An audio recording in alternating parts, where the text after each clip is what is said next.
Many, many years ago, a guy named Duffy Daugherty. They said, Coach Daugherty, I understand that football is a contact sport. Unlike basketball and soccer and all that stuff, I understand it's a contact sport.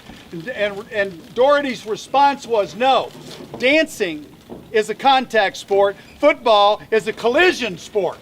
And that's the way you got to love it. You got to get excited about it, and you got to be in there playing hard like that all the time. It takes a tough guy to play.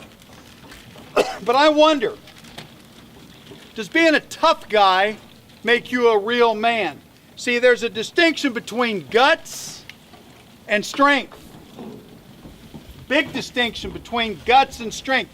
You have a lot of guys that can go out and play football because they have guts, but they don't have any strength, a quiet internal strength that makes them go. Is there anybody in the group, other than the Crusaders who better know, is there anybody in the group that could define for me what it means to be a biblical man? Have you ever, has your father ever told you, have you ever figured, what does it mean to be a biblical man? Give me a definition. Follow God and His teachings and live as He would. That's pretty doggone good, my friend. And it's short, sweet, and to the point. Greater love hath no man than this, that a man lay down his life for his friends. Sure, absolutely. We've taken a slightly different approach with the Crusaders. We've tried to take a position that says, well, Coach, tell me specifically during the day how I can tell if I'm a man. And so we teach things like commitment, honor. What does it mean to be a man of honor? Responsibility, initiative, a man of service, and a man of the truth. And if you take the first of commitment, do any of the Crusaders know? What is it, Jacob? Promise completed. A promise completed. A man of commitment is a man who completes his promise. Not somebody who makes one, but someone who completes his problem.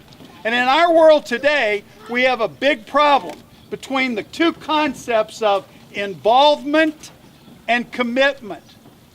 Too many people believe that they are committed when they are simply involved. That is, they're on the team, but they're only going to be intense as long as it's convenient for them. And some of you, and I know in this day and age we don't know a lot about farming, many of you, but the difference between commitment and involvement is the same as the difference between, on a ham and eggs breakfast, between a chicken and a pig. The chicken is involved, think about it, but the pig is committed, amen? Right, yeah? Well, where are you as it relates to football? Hey, let me ask you a question. How many of you want to win this year? Right. Never walked into a room and had anybody keep his hand down. See, that's the wrong, and not much fun sometimes. So you need passion. You need passion in order to stay disciplined. Do you have great teammates around you who will keep you passionate?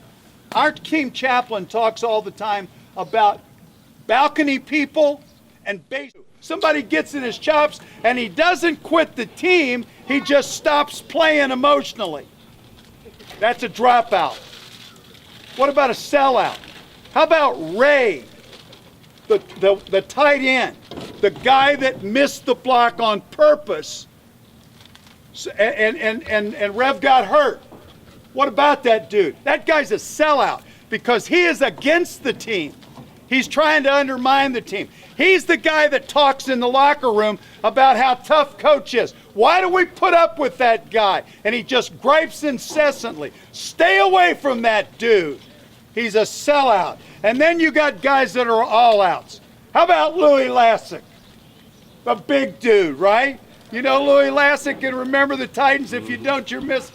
Man, you know, the guy just loves the game and he wants to play and he supports his teammates and he does everything possible to help himself and the team and the team and the team. Football is one of the last bastions of a team sport.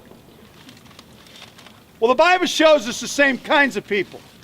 Who was the holdout? The rich young ruler. Jesus talked to him And he said, but I've done this, I've done this, I've done this. He made excuse after excuse after excuse. Well, here's the bottom line. Even when he knew the truth, he held out. He wouldn't fully commit. That's what you need to do. What about a dropout? John Mark.